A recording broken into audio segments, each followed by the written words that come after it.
And we have this year intentionally planned multiple panels on this topic. We are hoping in the spring to put one together on race and ethnic disparities in COVID, the pandemic, and we will be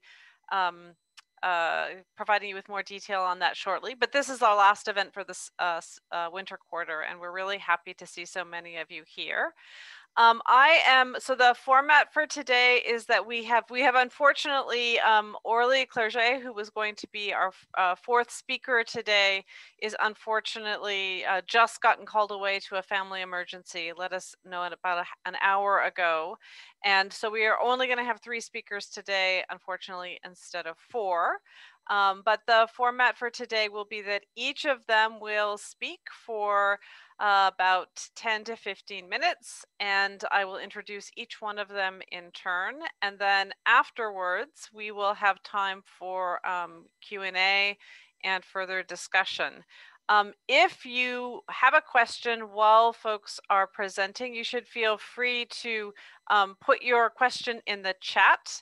Afterwards, my co-director, Jacob Hibble, will be helping sort of keep the Q&A going, and he will base that on what he sees in the chat, as well as one of our graduate students, Lily Beldier. So what have I forgotten, Jacob? Anything? I don't think so. I think we're okay, ready to rock. So everybody welcome, and without further ado, I am going to go ahead and introduce our first speaker, who is Randy Aki, who is coming to us from the Policy School at UCLA. Randy is also, in addition to being an associate professor there, he is also the chair of American Indian Studies, the interdepartmental program that I think is run through the Policy School. I'm not sure. He can tell us about that. And he's also the editor of American Indian Culture and Research Journal. He has served as a Rubenstein Fellow for the Brookings Institution, and he's a member of the National Bureau of Economic Research. In addition to his important work, he has on American Indian children, he has also published some very influential research on broad issues related to monetary transfers and child well-being. And he is also currently working on some issues related to the pandemic and how there have been disparities in the effects of the pandemic across different race and ethnic groups. I'm hoping we'll be able to get him back in the spring as well. So without further ado, I'm going to turn it over to you, Randy. Thanks so much for doing this.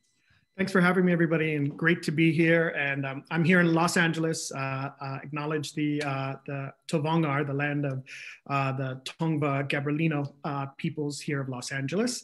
And I, as Marianne said, I am an economist in the Department of Public Policy and American Indian Studies. And American Indian Studies is actually in the College of Social Sciences. So it's an ethnic studies program that degree granting. And is moving towards becoming a department. And I will share my screen now to show you the research that I'll be talking about. So can everyone see this? Nope. Looks okay, great. So what I'm going to talk to you about is a conglomeration of my years worth of research. I'll give you the research setup, and then I'll show you some of the outcomes, and we can talk at length down the line about the outcomes and what they mean. And I'll talk to you at the end about some new extensions that we're doing, not with this data set, but with slightly more broader based data set. So yeah, it's really the better way of characterizing this research now is universal basic income in American Indian children and their impacts. I haven't characterized it as universal basic income in the past, but actually that's a better way of encapsulating the income intervention that we really look at. And I'll explain what it is in the next few slides. So the research environment that I'm looking at is called the Great Smoky Mountains Study of Youth, study of GSMS. And this is a picture of North Carolina, and there are 11 counties that were included in the Great Smoky Mountains Study, GSMS, from 1992 until now. So it's a longitudinal study of children in the western part, in the Great Smoky Mountains part of North Carolina. And it followed children in different age cohorts. At the time, the youngest was 13. The youngest was 9, the oldest was 13, and followed them over time. And now they themselves, again, because this started in the 1990s, are adults as well. And the primary purpose of the research, and it was the survey was started by researchers at Duke University.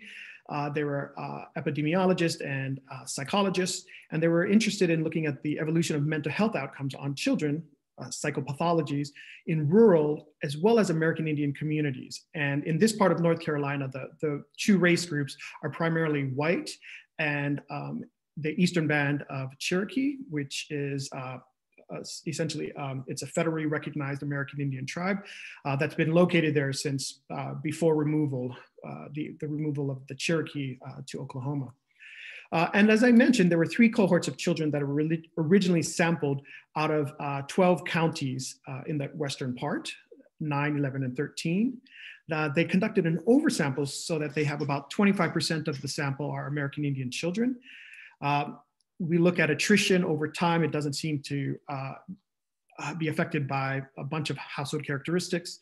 And as I mentioned, they follow these subjects up until now. So there's a lot of information on this target group.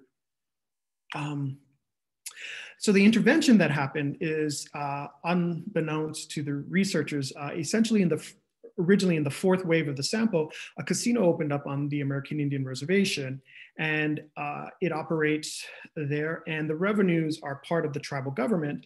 And one way in which the revenues are spent, they can be spent for public goods and public services, but one way is with a cash transfer to all tribally enrolled citizens.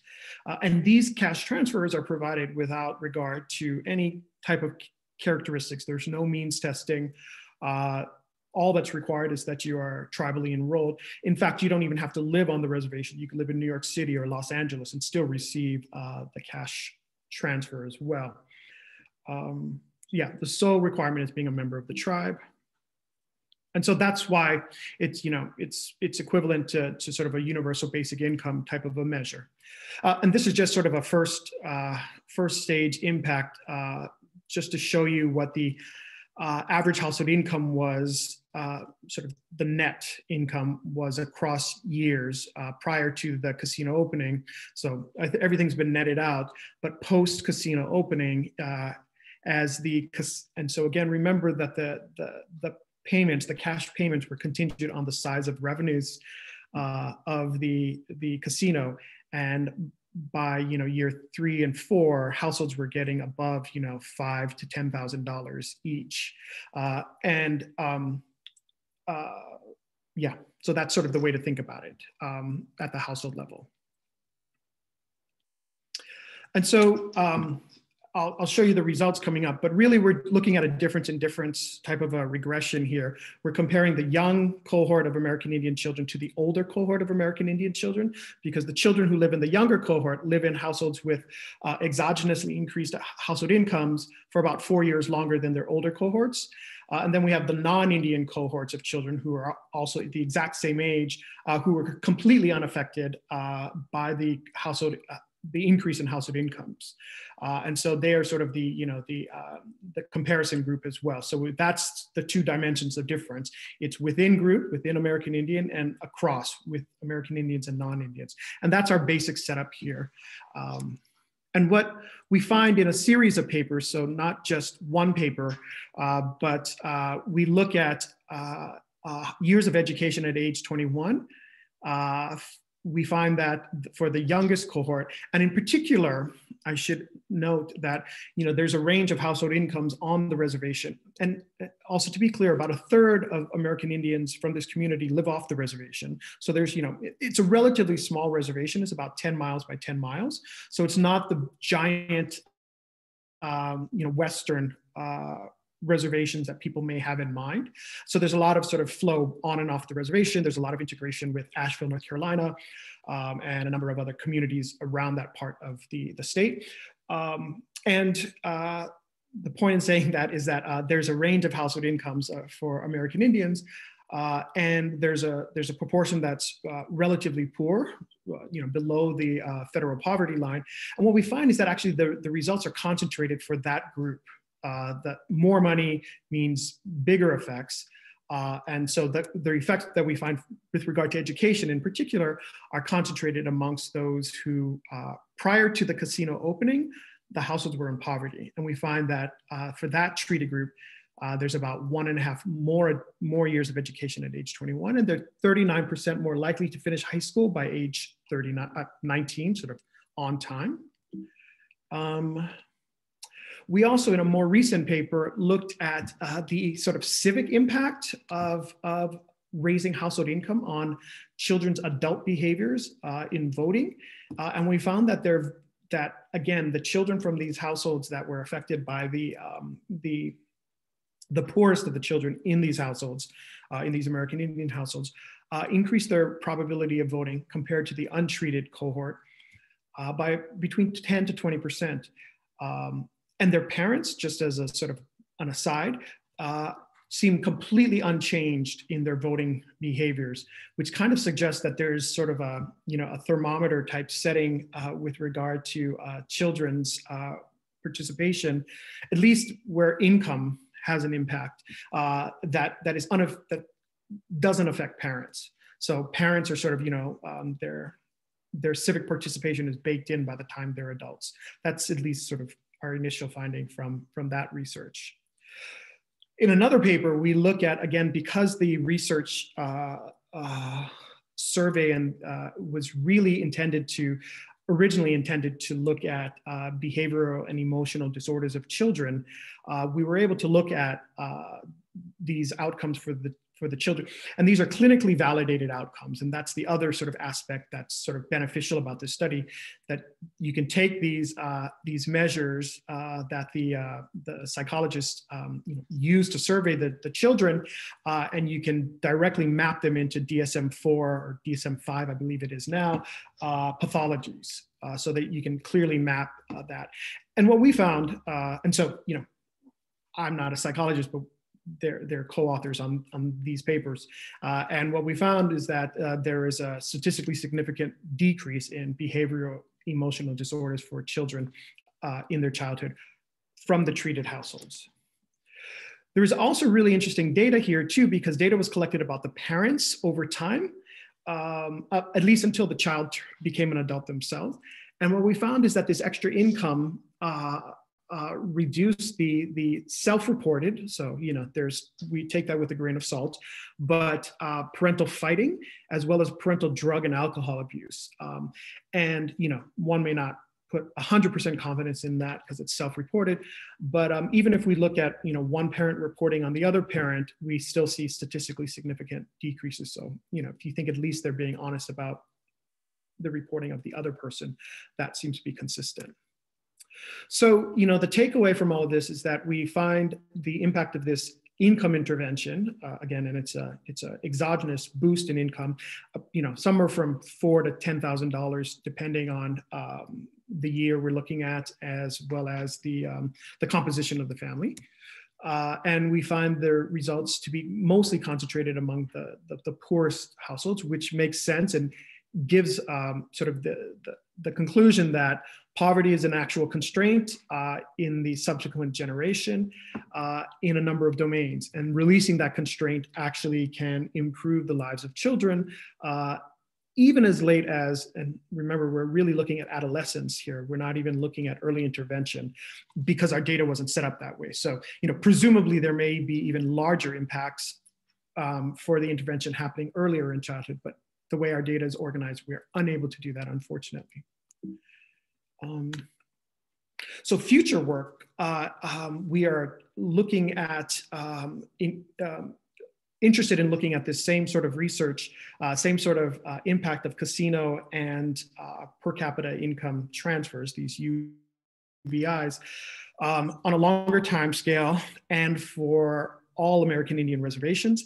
So I'm working with a couple of colleagues at the US Census Bureau where we've merged data on casino openings to IRS data that the Census Bureau has, as well as geographic information. So our hope, and we have some preliminary research that we presented at the American Economics Association meetings this January, which shows the impact on changes in income ranking. And we see quite conclusively that there's a bump up in people's income ranking after the casinos and these universal basic income measures occur, but that's for the parents. So that's sort of like own income. What we want to do and what we've done is linked it to their children, because most of the casinos were started in the 1990s and early 2000s. And so children, we can observe them up until essentially 2017, 2018. So we should be able to get some adult outcomes for the generation. And specifically, our hope is to be able to get children on the younger end of the spectrum, which again, we did not have in this research. And with that, I'll end. Thanks.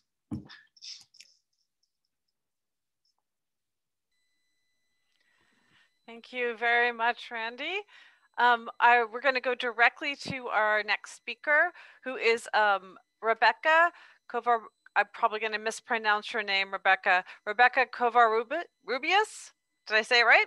Great. She is an associate professor of psychology at UC Santa Cruz, and she's also the faculty director of the Student Success Equity Research Center and a co-director of Santa Cruz's First Generation Initiative. Professor Kovar-Rubias has research a focus on issues of identity, culture, health, and education quality for underrepresented individuals. And she is a professor of psychology, and so will be talking to us through that lens. Thank you so much, Rebecca. Hi, everyone. I'm so glad to share space with you today. I'm going to share just a collective sort of set of studies that represent a lot of the work that students are collaborating on and also practitioners. So while I share my screen to be able to do that, I'll just say that a lot of the focus of the work here is to understand some of the sort of subtle and also not so subtle kinds of privileging that happens in educational settings. And then how we can devise strategies that are rooted, sort of culturally grounded, that really speak to the strengths and sort of expertise that students bring with them. And so in order to do that, a lot of the work comes from a culture cycle process. So I'm a social and cultural psychologist and trying to understand how those cultural features of institutions say something about who sort of belongs in that setting. And so, in a culture cycle framework, it sort of outlines the right ideas about what it means to be a good student in that context, right? What is the purpose of an education? How those ideas really influence the policies and practices that we have within our educational settings or institutions more broadly. How those end up influencing the interactions that happen within people in those settings. So I'm really interested in, for example, the interactions that students have with one another, the interactions they have with faculty and staff, and also the interactions that they have at home while they're navigating this sort of educational climate. And then finally, how that informs sort of students at the individual level. And we're really interested in notions of well-being, belonging, and performance. So I focus on a culture cycle. What I like about it is that it shows that, the culture of our educational systems influence the experiences of students, but also necessarily how the culture of students should influence then our sort of cultural ideas and practices. And oftentimes there's a disconnect there. So our work is really trying to highlight how to bridge those things a little better together. And I say this because we know that these sort of educational settings are not neutral, right? And that they have very culture specific ideas about what we value and reward. So let me give you an example of that. In this study, we surveyed top administrators in 50 national public and private universities, and we asked them to report what are the most important skills that your academic institution expects students to develop while in college. So again, these are folks who were deans and the provost office's program directors. And what we found, right, so we gave them a list of these sort of independent expectations, like, be an independent thinker, be individually motivated, and these interdependent expectations, like work together as a team, engage in collaborative research. And what we found was that those top level administrators who, make decisions around policy, largely characterize our university as privileging norms and values of independence, right? And so while this is not necessarily a bad thing, what it does suggest is that there is a sort of culture-specific idea about what's valued in that setting. And yet we know that students come with their own understanding about what's valuable in that setting as well, right? So for example, in this study, we surveyed, these were incoming students at Stanford University, and we asked them about their motivations for going to college. And so students, again, noted their reasons for attending college. And so this was between first generation students, so those who have no parents who have graduated from a four-year degree, or continuing generation students who have at least one parent who has graduated a four-year degree. What we find is that both students are likely to endorse these sort of independent motives for going to college, yet continuing generation students are much more likely to say things like, I'm here in college to become an independent thinker, or to explore my sort of self-interest, right, or expand my self-knowledge. First students, however, are doing something different here, right? They're also reporting these sort of interdependent motivations for going to college, right? Much more likely to say that they're in college to bring honor to their family, right? To give back to their community, to be a role model for others. In other work, we also note these sort of interdependent commitments, right? So it's not just in the motivations for going to college, but actually in their daily kind of commitments while navigating the demands as students. So in this work, it was semi-structured, in-depth interviews with 34 low-income, first-generation Latinx and Asian students. And we just asked them around, the sort of roles and responsibilities that they navigate while being full-time students. And they noted 6 different kinds of commitments. I'll just give an example of one, right? So students talked about, for example, playing a heavy role as language and financial broker and translator for family. And so let me give you an example with Carla. Carla's a Latina first-gen student, and she says, I think honestly that I play like a big role, because since my parents don't speak English, I have to always be the one interpreting. Like usually I'm the one that goes into the computer and pay the bills or do like the phone calls and whatnot. And still while being over here, so while being in college, my dad still calls me and says, can you pay the car? Students often remarked on the stress that comes with playing these roles, immense pride, and other researchers have noticed this kind of pride. But the idea of having to sort of switch tasks while trying to focus on studying, for example, or an exam can be quite demanding. Oftentimes parents also ask them to translate some things that were beyond their knowledge, even though parents felt like they could do that. Like some financial things were very complicated, but because they were the only one in college, they felt that maybe they were equipped to do so. So what we like to understand, right? So again, if we have a privileging of sort of norms of independence in university systems, and students are coming with other understandings about what it means to be a good student or the motivation to be in college, we want to understand what's the consequence potentially of that disconnect. And so cultural mismatch theory suggests here, right, that students reap advantages in terms of their belonging, performance, right, when their model of understanding the world matches that university norm of independence. And the literature sort of suggests that this is very common for students from middle class, continuing generation, and white backgrounds. On the flip side of that, students then reap disadvantages in terms of those outcomes when their model of self, so if they're more likely to endorse these sort of interdependent ways of being, right? If that mismatches the sort of notion of independence in universities, that they can see some detriments to their performance and their belonging, right? So essentially the point here, right, is that if you don't see your culture reflected, right, or the values in which that you sort of ground yourself in being a student there, right, it has consequences. And generally in our research work and in other work, it finds that this is the case for students who are from working class backgrounds, first generation backgrounds, Latinx backgrounds, and Indigenous backgrounds. So I'm gonna give you an example of the way that we studied this problem. So in this study, we had an incoming class of first year students, and we exposed them to a university welcome letter.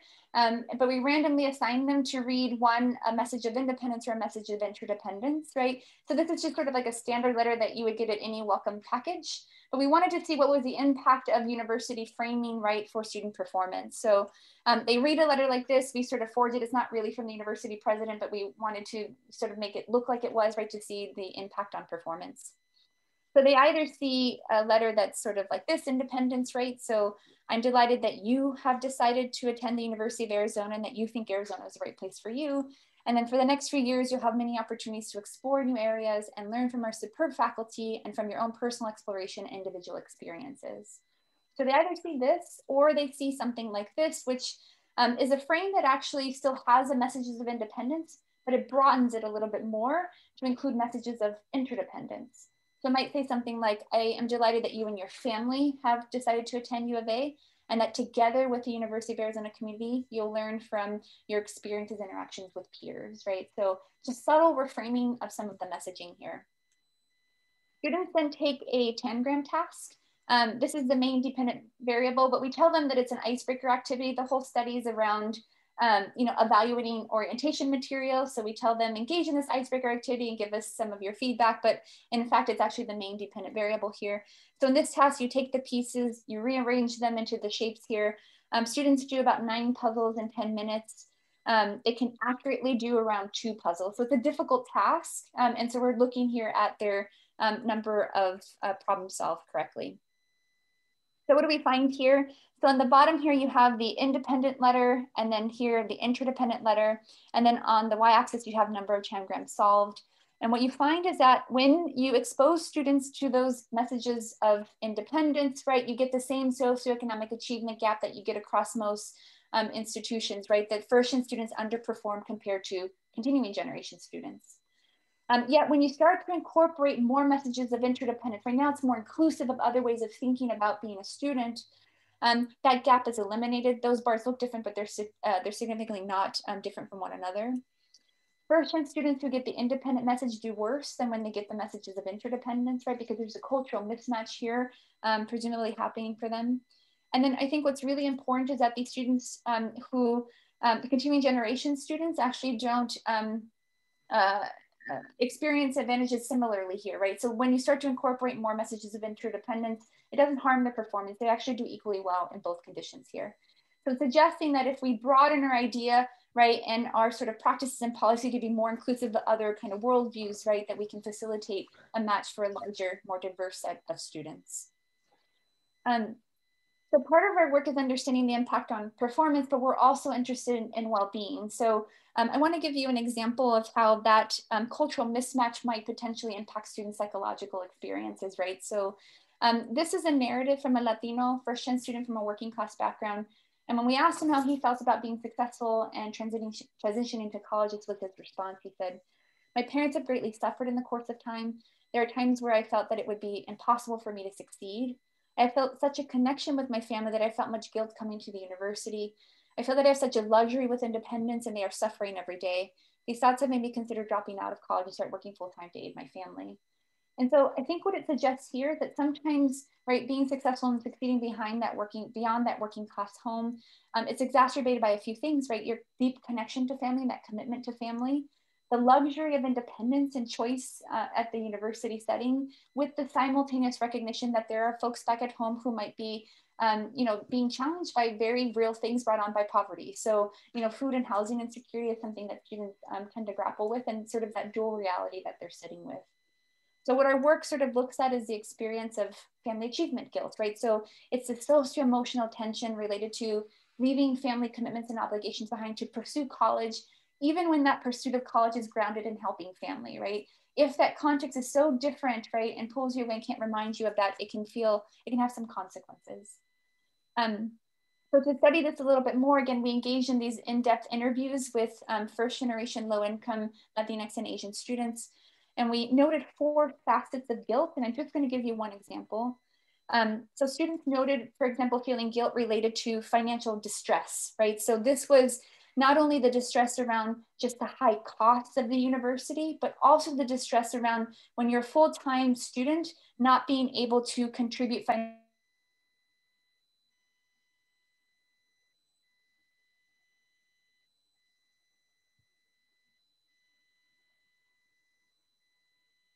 Oh, am I unmuted? You're unmuted now.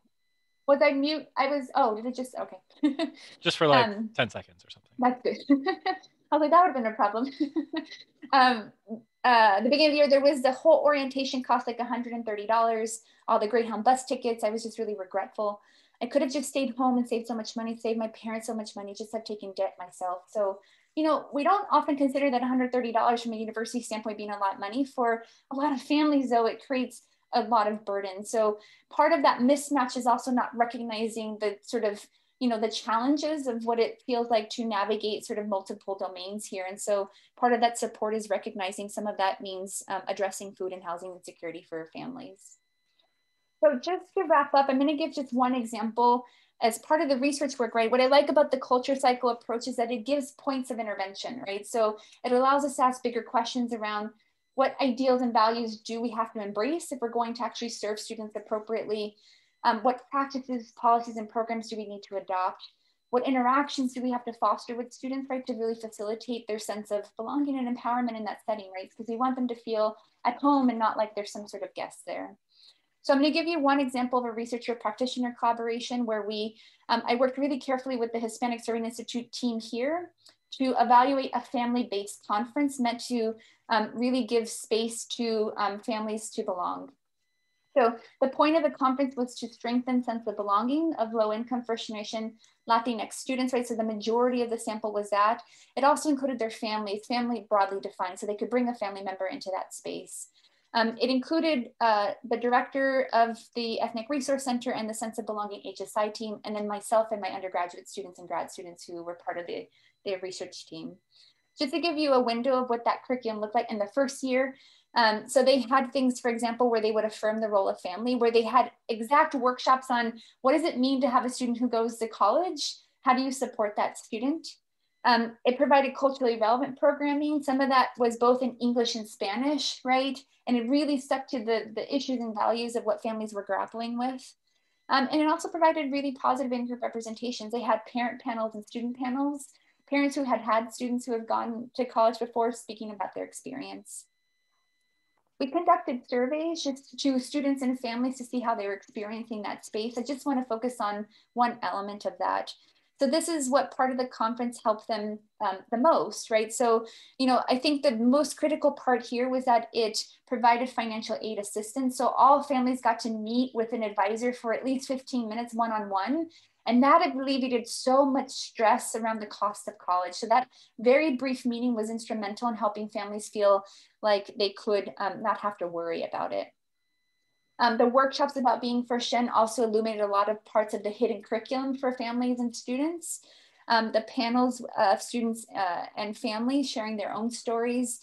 Academic advising was pretty critical for folks too. And then some just said everything. Family members really generally enjoyed the conference. What I like about this approach is that it helped us learn how to improve the conference to really speak to them, right? So first it was a full day. We changed that very quickly to half day, and it was held in the local communities to reduce costs of, getting out of work and also travel. We only offered the most relevant programs, both in English and Spanish. And then we also learned how to target recruitment of hard to reach populations. We learned, for example, that male Latino students were underrepresented in that space. So we had to be very careful about how to recruit appropriately.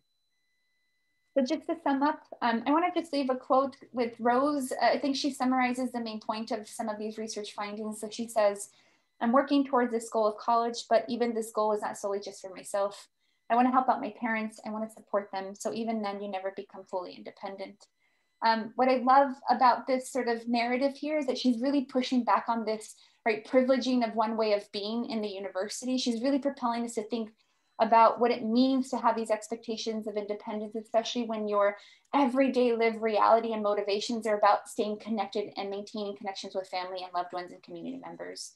So it's really, I think, pushing us to think more largely about what ideals and values do we have to embrace if we're going to meaningfully serve, right, a diverse set of students within these institutions, and really question our sort of traditional, outdated, and very sort of racist, classist policies, right, that don't really speak to the lived realities of students.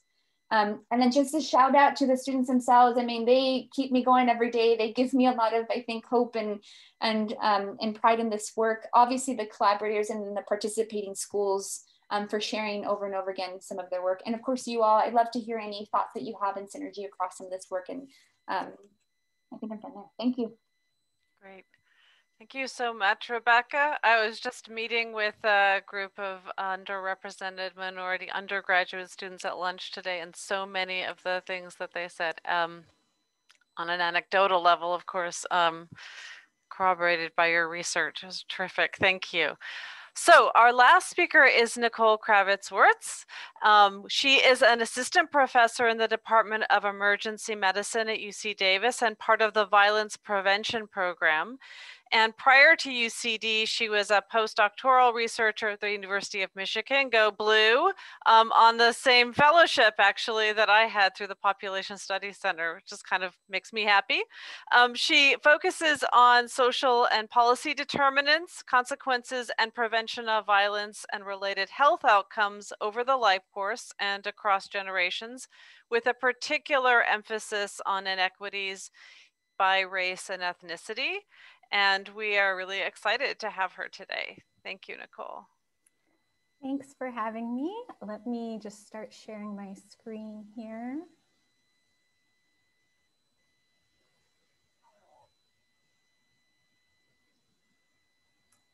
All right.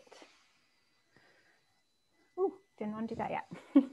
So so thank you so much for having me, and I'm very honored to kind of share this virtual space with you and to be part of this really awesome panel.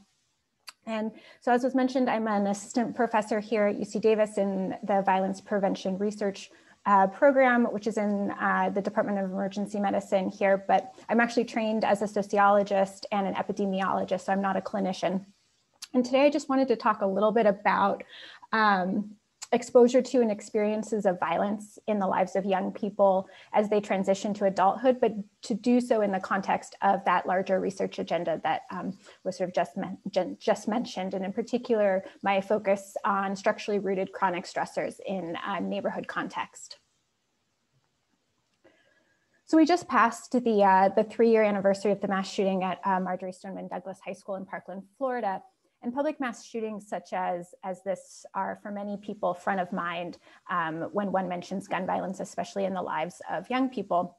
And there's little question that mass shootings have reshaped public life in the US and in many ways have broadened the scope of people who consider themselves stakeholders in the gun violence problem. And recently you may have seen headlines indicating that mass shootings have declined to their lowest numbers in a decade amid the COVID-19 pandemic, a so-called silver lining in a year of pain, as that bottom headline reads. On the other hand, you've likely also heard or seen media coverage about increasing gun violence during the past year, including violence characterized as mass shootings, as in the graph here on the right from the news outlet The Trace, which appears to show the number of mass shootings in 2020 on track to exceed the year-end totals for the past 4 years. So how do we reconcile those contrasting sort of points? Partly, it's a definitional issue. Statistics that define mass shootings as those in which 4 or more individuals are killed reflect that decline, while those in which the definition is 4 or more individuals killed or injured reflect that substantial increase shown there on the right. So of course, definitions matter, but we know that that's not the full story. How a problem is defined obviously affects who's counted and what counts when it comes to whose experiences are centered or marginalized in prevention and intervention efforts and prioritized or not for resources and support. So incidents in which 4 or more people are killed or injured due to guns occur disproportionately in predominantly Black neighborhoods. Nearly 50% of the year 2020 shootings analyzed in that graph on the previous slide took place in majority Black census tracts, though less than 10% of census tracts nationally have majority Black populations. This pattern held in almost every city that has had more than 5 shootings with 4 or more individuals killed or injured in 2020. So unlike Parkland or other school shootings or those in public, often mostly white spaces presumed safe, interpersonal community gun violence in predominantly Black or Latinx communities are more often written off as predictable, endemic to the neighborhood, and therefore less worthy of the same structural resource-oriented as opposed to law enforcement-centric mobilization. So among youth and young adults, more specifically, homicide is the 3rd leading cause of death for all young people 15 to 24 years of age. That's that left image up there. Suicide is the second leading cause of death during the same time period and even extends earlier through age 10. Among Black youth and young adults, however, homicide is the #1 cause of death, making it a dominant experience, if not directly, but likely, or if not directly, likely at least indirectly or vicariously for many during the transition to adulthood stage of the life course. Suicide remains the second or third leading cause of death for Black young people. But additional evidence that I don't put up here indicates that the suicide death rate among Black youth 10 to 19 years of age has actually been increasing faster than any other racial ethnic group over the past decade.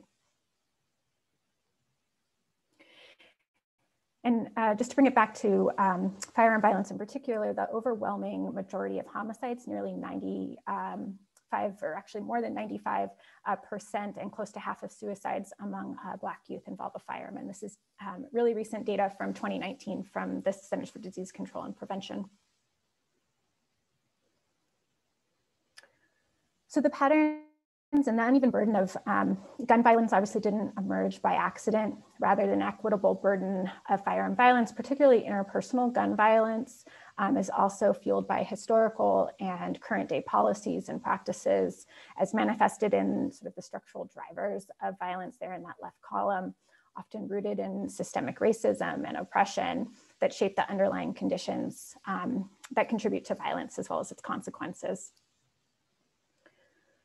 So as an example, Sarah Jacoby and her colleagues' work on the emplacement of racialized housing discrimination from the 1930s in Philadelphia has found that contemporary firearm injury rates are highest in historically red zoned areas that were intentionally and systematically excluded from government-backed mortgage lending and economic development, also the areas with predominantly Black residents. And so these are maps of Baltimore depicting a similar phenomenon wherein redlined areas from 1937 remain racially segregated in 2010 and also reflect greater expected homicide risk in 2015. Firearm violence has also been shown to be positively associated with income inequality.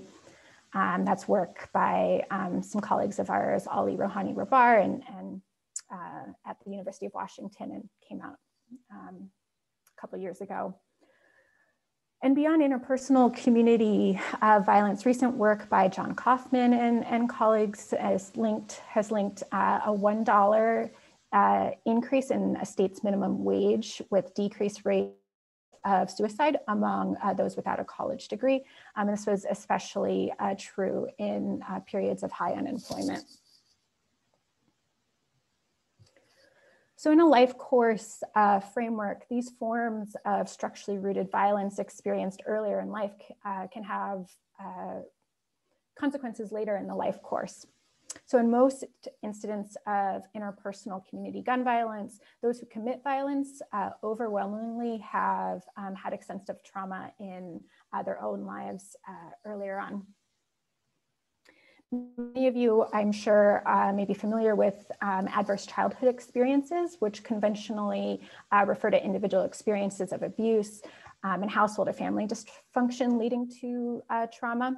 But trauma, as we know, can be experienced at both an individual and community level, leading to what some more recently have been calling adverse community experiences, including structural violence, which here is defined as harm experienced from economic and social structures and relations of power that can prevent individuals and communities from meeting their basic needs. So both individual and community trauma may provide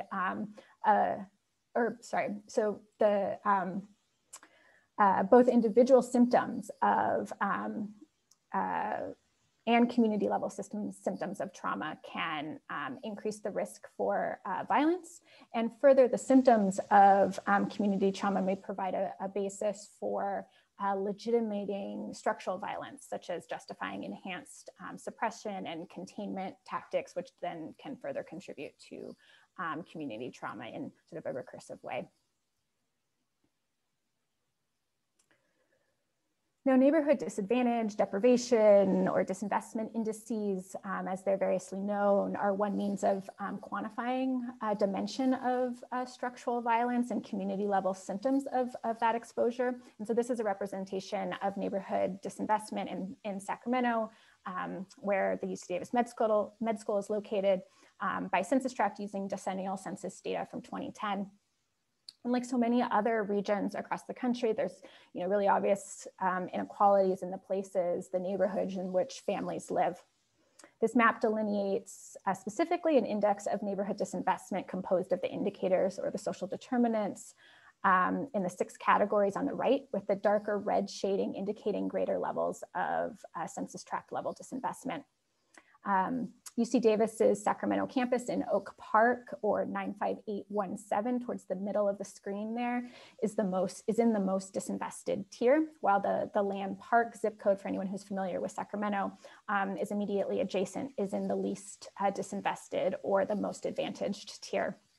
And there's about an 8 to 9 year gap in the years of life due to premature death between Land Park and Oak Park, despite them being mere blocks away in some cases.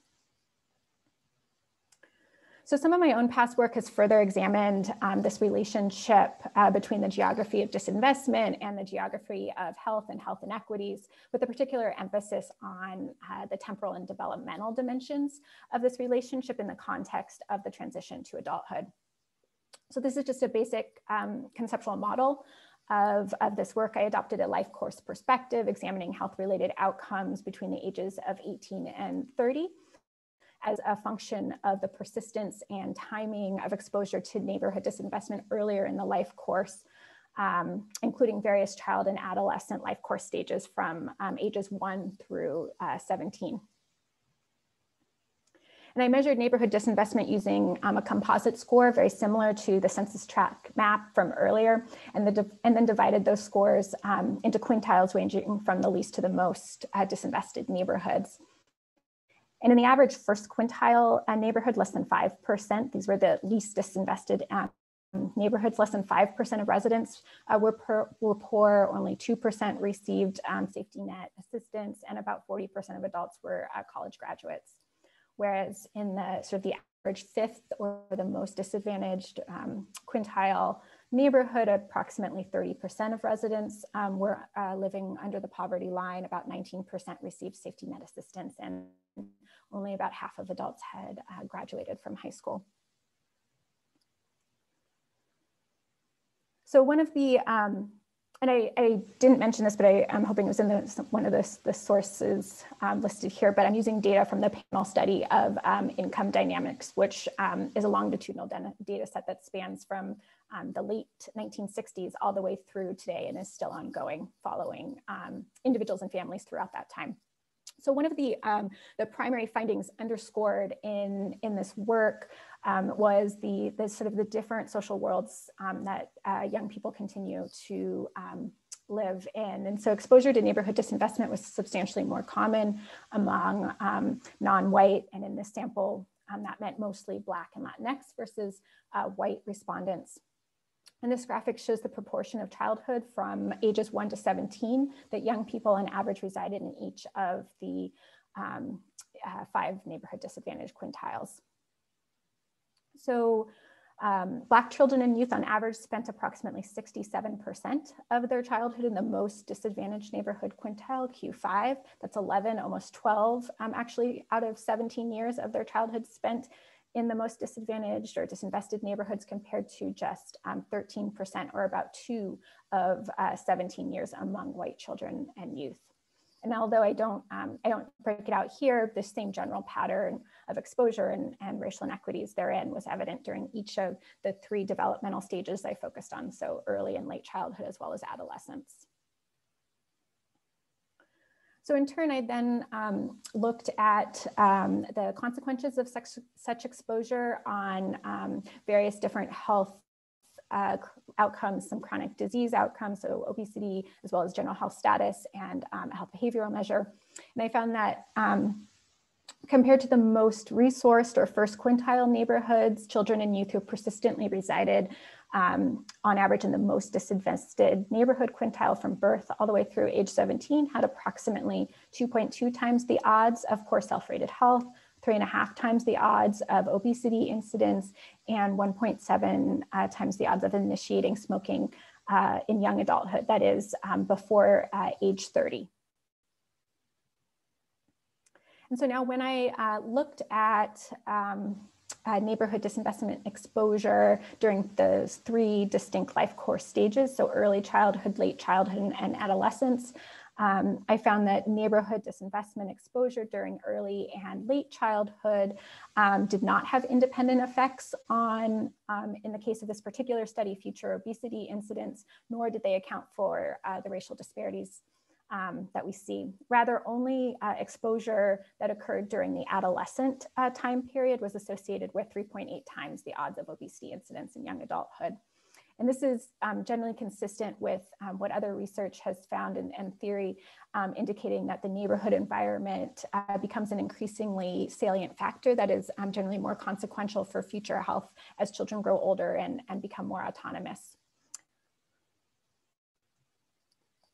Now, circling back to where I started today, interpersonal community violence, we know is a strong correlate of many of the factors that made up the neighborhood disinvestment composite index or composite score that I used in the previous work.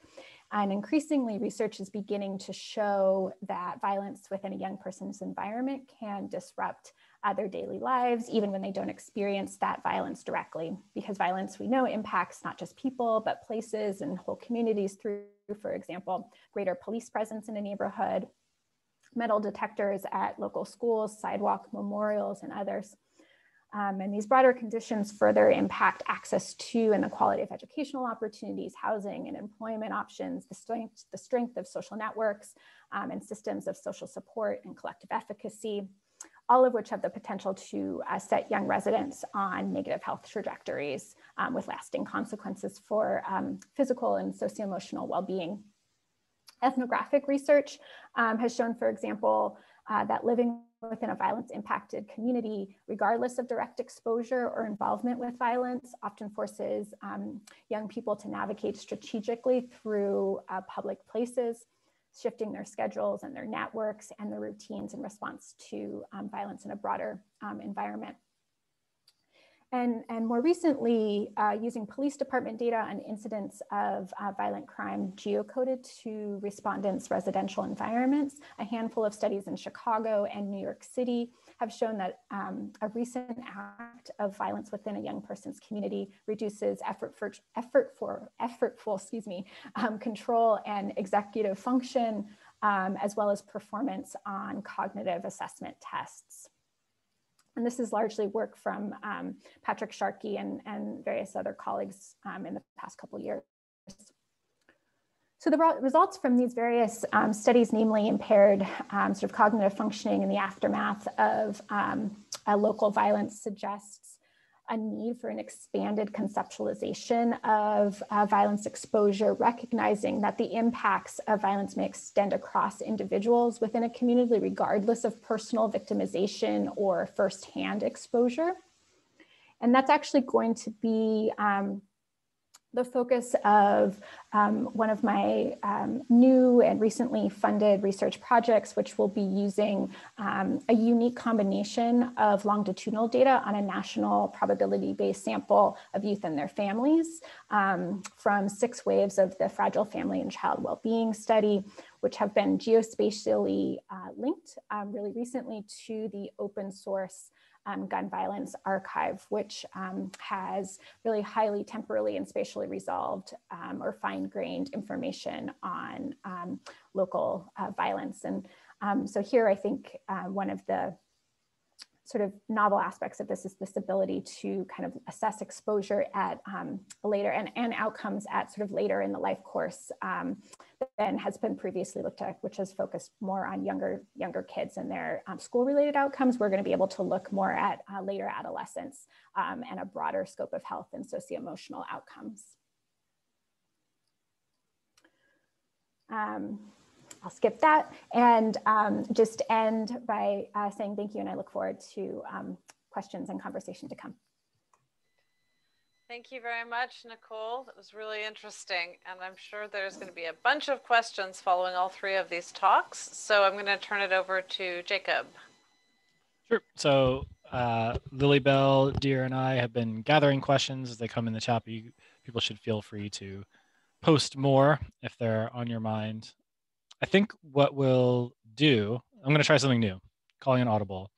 I'll read questions, but if you're in the room and would like to follow up or clarify, or even just kind of introduce yourself to the speaker, you can feel free to unmute yourself and, speak on your own behalf too. I think that's nice to do. So there was a little bit of back and forth happening in the chat. Maybe some of the questions already got answered. Beth Hart, you had a few questions about Rebecca's studies. Did those all get answered in the chat, or did you have other things you wanted to ask? You have to unmute yourself, Beth.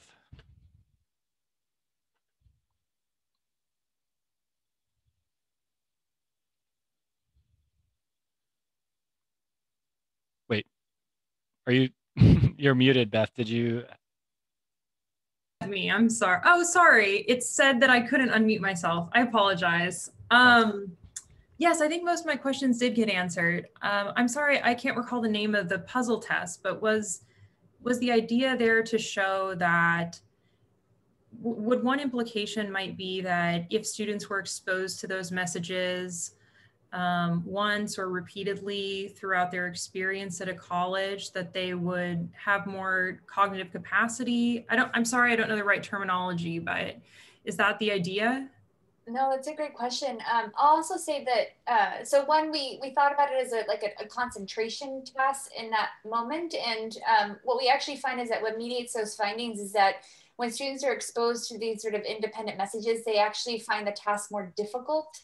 And that actually is what leads to worse performance on the task.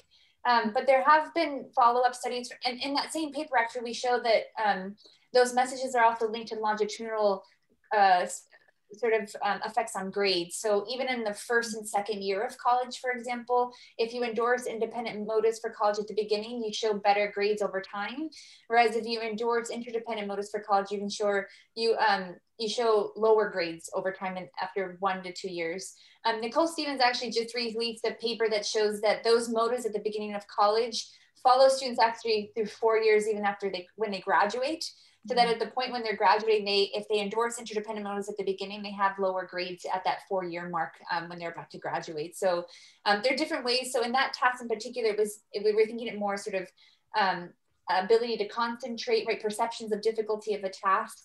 But there are some other studies that link to more cognitive measures and also physiological measures like stress. But then also like actual grades over time too, and retention. Yeah. Thank you so much. Yeah, I really appreciate that. Effects, it sounds like. Look forward to reading more. Thanks again. Yeah. And connecting now that I now know that you're at UC Santa Cruz. It's really cool to know that.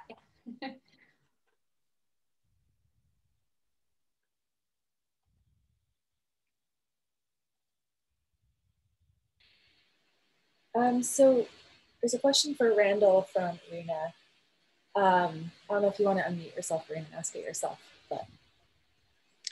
Yes, hi Randall. I was really interested by your finding that there was reduction in parental fighting and other things, and just made me think more about what families are able to do with these additional finances. And so that's why I was wondering if your study was able to look at divorce rates. I'm imagining if you have more money in your pocket, maybe you feel more able to leave an unhealthy relationship. So I don't know if you're able to address that, but I'm curious to know what you think.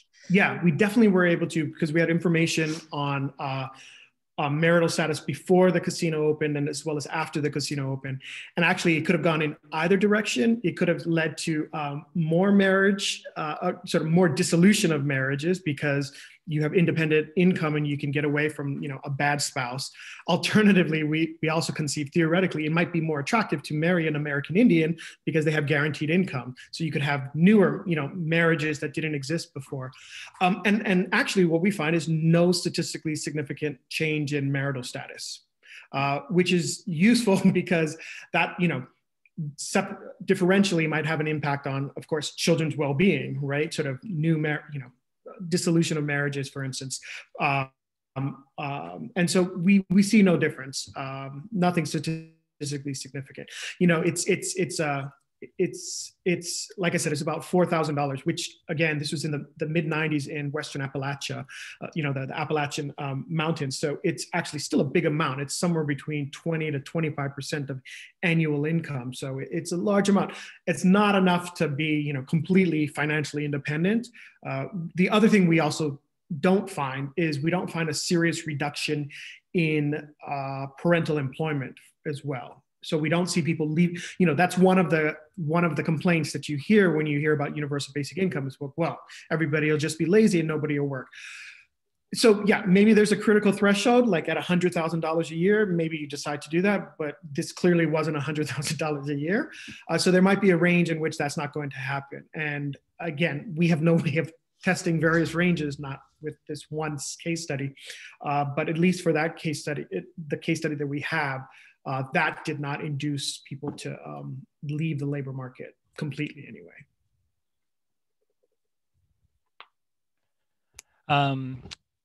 Thank you, Randall. Prashanth has a really interesting question for Nicole about, you know, we saw these stark disparities between adjacent neighborhoods in Sacramento, about whether the strength of the neighborhood disinvestment effects vary depending on the characteristics of surrounding neighborhoods. But Prashanth, if you want to elaborate on that. Thank you. Actually, that wasn't quite what I was getting at, but it's all right, no worries. My question was more sort of, if you have these neighborhoods that are adjacent to each other and yet are completely diametrically opposed in terms of the level of neighborhood investment, but then you're also saying that the level of neighborhood disinvestment also correlates very strongly with the level of neighborhood level violence. How effectively how strong is that correlation really if you start taking into account these very local disparities between adjacent neighborhoods? If a kid growing up in one of the privileged neighborhoods that's right next to a disinvested neighborhood might find it hard to really avoid tangential exposure to violence in the disinvested neighborhood. I hope that was clear. I apologize if it wasn't. Yeah, no, I think you raise a really good point, and or a number, but like sort of the point underlying, I think sort of what you're describing, and something that's been a pretty persistent topic of discussion in the sort of the neighborhood effects literature, and that's this idea that sort of the boundaries of neighborhoods or any sort of environmental space that that we look at in research are somewhat arbitrary, and we often base those boundaries on sort of what we have available easily through open source or data, so census defined sort of areas, and that may or may not correspond with how people define their own neighborhoods, their own communities. That said, what we've seen pretty consistently is that the collective sort of resources in particular spaces are associated with a range of health outcomes and other sort of related outcomes for young people. And it does vary at the level of geography you're interested in, but not like a ton. The general sort of finding remains. And, you know, someone who, you know, a young person who is maybe living on the border of you know, a neighborhood that may have more resources, you know, might receive some of the buffering effects of those resources as well. We also know that sort of social networks are often very locally based, as is, you know, sort of violence often we sort of see sort of very stark disparities even at the very local level in violence as well. And so, yeah, there's definitely the potential for, I think, what might be called spillover effects of not only neighborhood disinvestment, but also violence. But those are, can often be buffered by the sort of the resources that exist in sort of the broader community for those who have access to them. So yeah, happy to sort of follow up on that later if you want. Thank you. Yeah, it's interesting to think about because you know, there are certainly communities where privileged members have literally erected walls, but then, you know, a bullet does travel at what, 1,000 meters per second or something like that. Great, thank you. So I have another question for Nicole from Jenny, asking how or if you're incorporating histories of redlining and risk rating in your analyses of neighborhood disinvestment. Yeah, so I wasn't able to do that in the work that I was talking about today using the panel study of income dynamics, but there's sort of, as I alluded to a lot, or a number of really great studies that have linked the sort of the 1937 redlining maps to contemporary neighborhoods and contemporary data on neighborhoods and health outcomes, as well as other sort of educational outcomes and violence. And so what we do see that sort of that legacy persists in terms of you know, the sort of the consequences on health of residing in sort of these systematically disinvested areas of where redlining was sort of the sort of prime example of that back in the 30s.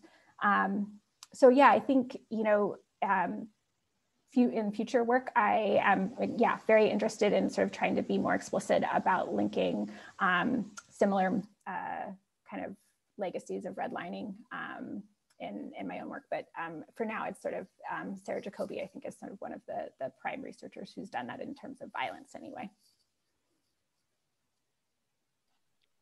Thanks. We have a question for Rebecca that comes from me. Because I got the bike.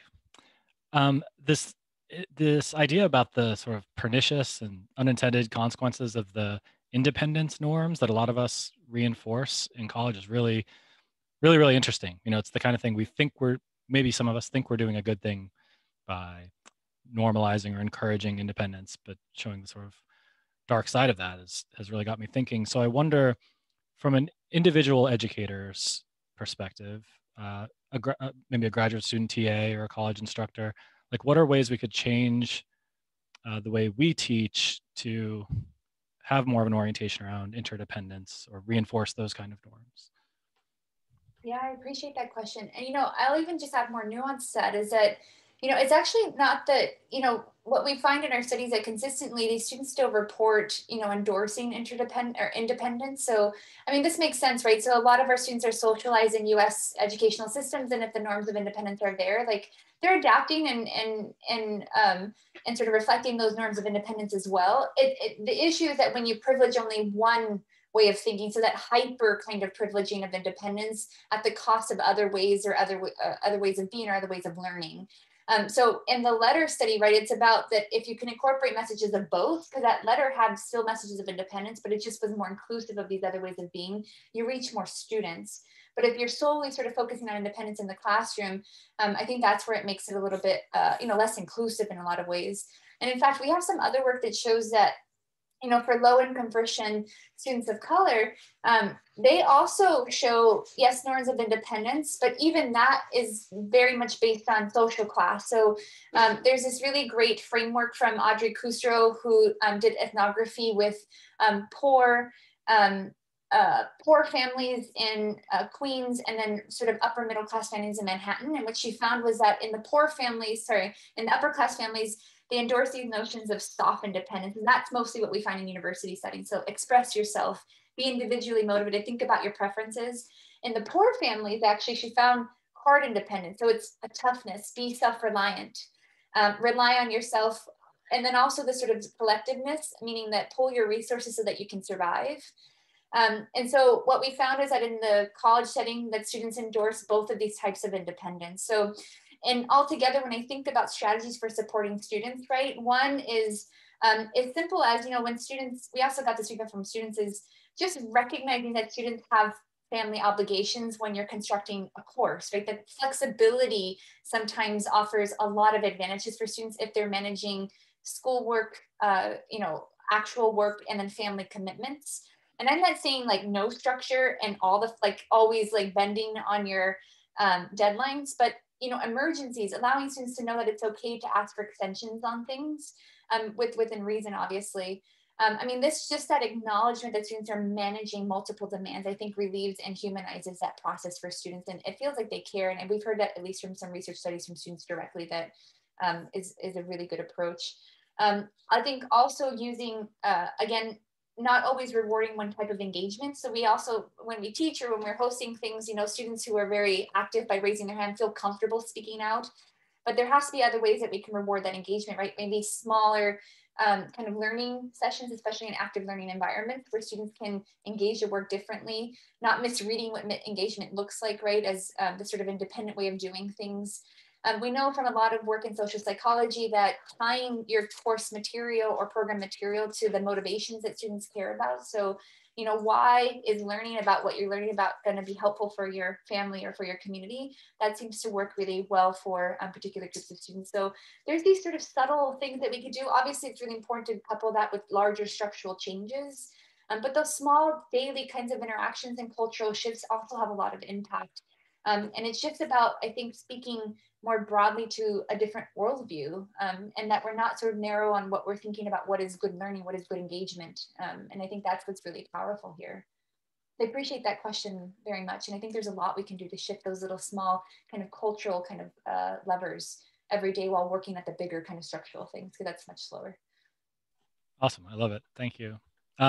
Randall is independently engaging with his hand, it looks like. Yeah, because I'm actually, I wanted to ask Rebecca, it was really interesting work on sort of that, the messaging. And my question was, do you know, does it matter the level at which that inclusive message happens? So, you know, I think the example that you were showing was that it's, you know, at the university, you know, meta level.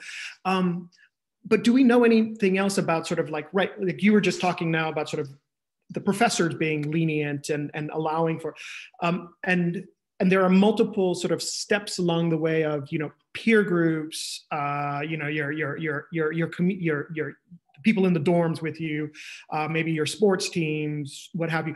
Do we have any idea, like the reinforcing or like the broadening of these experiences, and or is it really, it needs to come from on high because it's a like stage setting type message that has to happen?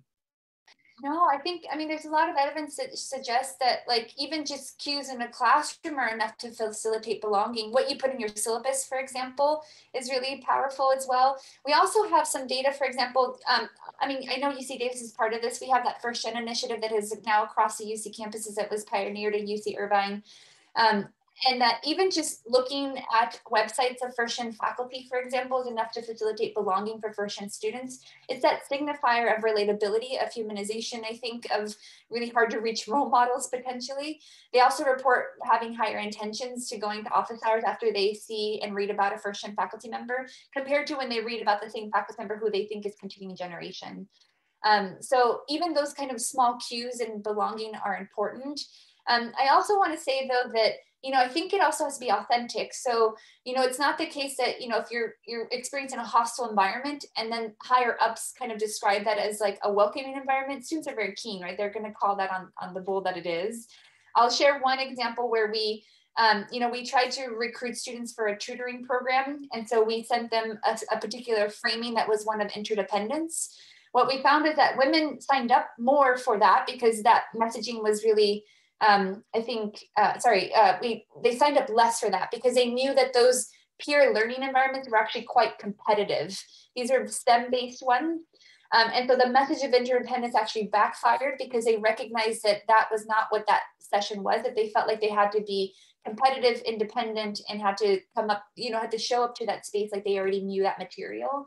So then that's where it's an example of like the messaging has to be consistent with the culture. So I think this is why when I'm saying that there are small things that we can do, but largely it still has to come with larger cultural changes because students can understand when a message feels disconnected from the environment. So it doesn't have to be so top up. It helps if it's consistent messaging all the way down. But even small messages from peers to faculty members to graduate students, it's pretty powerful. It's the cue of belonging, I think, that can facilitate those feelings. Thank you for that. I really appreciate that.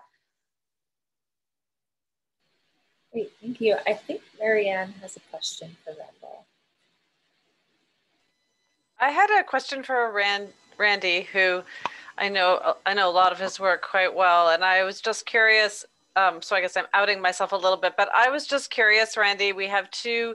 I assume you are someone who would be excited about the Biden proposal to increase the child tax credit. But there's also a Romney proposal, which is a little bit different, which would also increase the child tax credit. But if I'm remembering correctly, it would be doing this partly by sort of reducing it for some folks and increasing it for other folks, if I'm remembering correctly. And I was just wondering whether, so you framed your work as a universal basic income, and I understand why, but what do you know about or think about sort of do we really want something that goes to everyone? Or would it make more sense is there a place in the distribution of income based on your own research where we could kind of max out on benefiting kids? I think there's some, my read of the literature is that there is some point in which providing more income to kids is not really making that much of a difference. That may be at the family income of $200,000, right? But I'm just sort of, I don't know, if you could speak about those proposals a little bit, I'd be curious to know what you think about their pros and cons and where you are on that. Yeah, I mean, I think the biggest aspect is the anti-poverty aspect of, raising households out of poverty. So whether it's the $15 minimum wage that just didn't seem to pass muster in the Senate right now, or the child tax credit or expansion on EITC, to the extent that those reduce poverty in households, I think it'll benefit children and going forward. So yeah, I mean, I think that to me should be the first order direction. And then, but even along that gradient, even above poverty, right, like right above the poverty line isn't doing super great either. So yeah, I think you're right. I mean, I normally I don't sort of characterize this research as universal basic income, but actually, like I said, I've been coming around to it. And it actually really is. And people get it better when I say it as universal basic income, this money drop. I'm not necessarily, what the universal basic income, what this research allows us to do is to kind of what you're talking about, show that, especially with the educational outcome, and we also look at crime, and find that the impacts or the changes really are concentrated in that the low income side of the distribution, really suggesting that poverty and low income is some kind of a parenting resource constraint on the ability to be a good parent. Maybe because you're working all the time, maybe because you're stressed and fighting with your spouse all the time, maybe because you're trying to hustle to get whatever, and having that foundation makes things less stressful for you, and you're better able to make better decisions about yourself as well as your kids, right? I mean, that seems like a consistent story with this. So anyway, the point is, I think, yeah, anything that targets that population is not a bad thing, right? And I think universal basic income, interesting, and right, the mega rich probably don't need it. It's easier to pass maybe politically for those reasons, but yeah, of course, I think targeting the poorest of the poor, I think that's the no-brainer. I would hope that was the no-brainer, and the most important one to start from.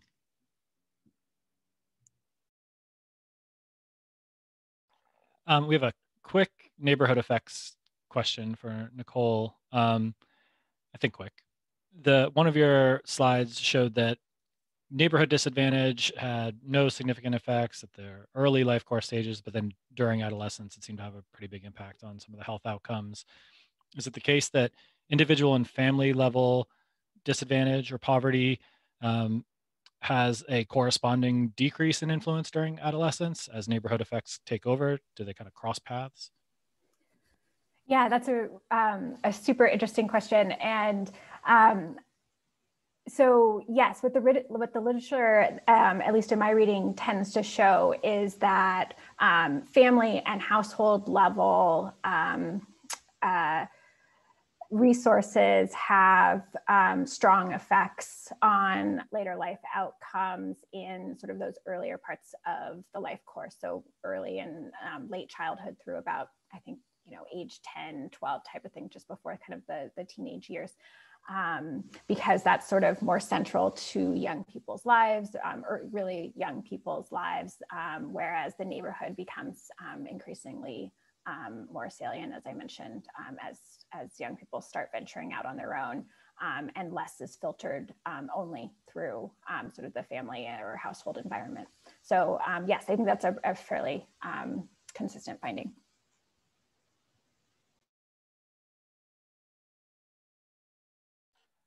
We have a few minutes left. Lilybell, do you have any more questions from the chat? I do not have any more from the chat, though, but I believe someone just unmuted themselves. Yeah, if anyone wants to use the hand raising. Arden, I see you raising your hand. Yes, go ahead. I'm curious about the research. Were you able at all to, well, did it include at all deaf and hard of hearing communities?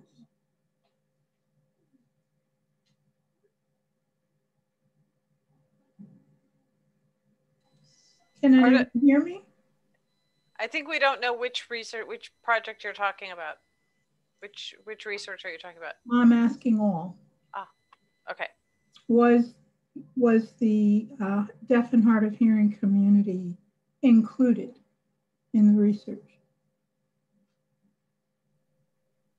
So, to my knowledge, not necessarily. It was a bunch of children, and there was about 1,000. So I don't know that they were, necessarily oversampled in there. So I don't think we have any measures on that. Same here. We didn't measure that explicitly in any of the studies. Right. The reason I ask is because they are. I'm sorry, my name's Arden Tucker. I live in Sacramento, and I am a 20+ years mental health consumer advocate as well as a clinician. The deaf community is literally invisible. They don't get included in. They just don't get included. So I mean, I don't have deaf family members or anything like that. When I was a young woman, I had decided to become an interpreter. So that's my connection, and that's why I always ask, because of what I learned. Okay, I was curious. Thank you. I will say that when I was a postdoc at University of Delaware, Stephanie Kirschbaum was one of the leading scholars on thinking about disabilities. And she actually hosted a conference because of that hyper-invisibility to really speak and bring light to some of the research work on some of that. So that might be of interest if that's if something I'm happy to share some more. I think there's like an entire conference that is about visibility actually on that particular experience. that might overlap really well with what you're interested in. Okay, thanks. Just to plant a seed in your head, the deaf community, most of the deaf community does not consider themselves disabled. They get lumped in there. They just simply have a different language. So, you know, but everyone always sees them as disabled. So if you try to remember that when you're talking about deaf and hard of hearing, not to lump them in. I appreciate that. Thank you. Sure. Thank you.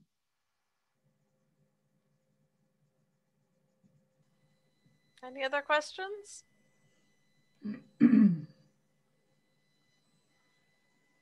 Okay, well, I want to thank everyone. Yeah, thank you for these fabulous presentations and a really stimulating question and answer period. Thank you for sharing your time and your wisdom. And I'm sure there will be some folks who are getting in touch with you afterwards. So thank you for that as well. And I hope everyone has a good weekend.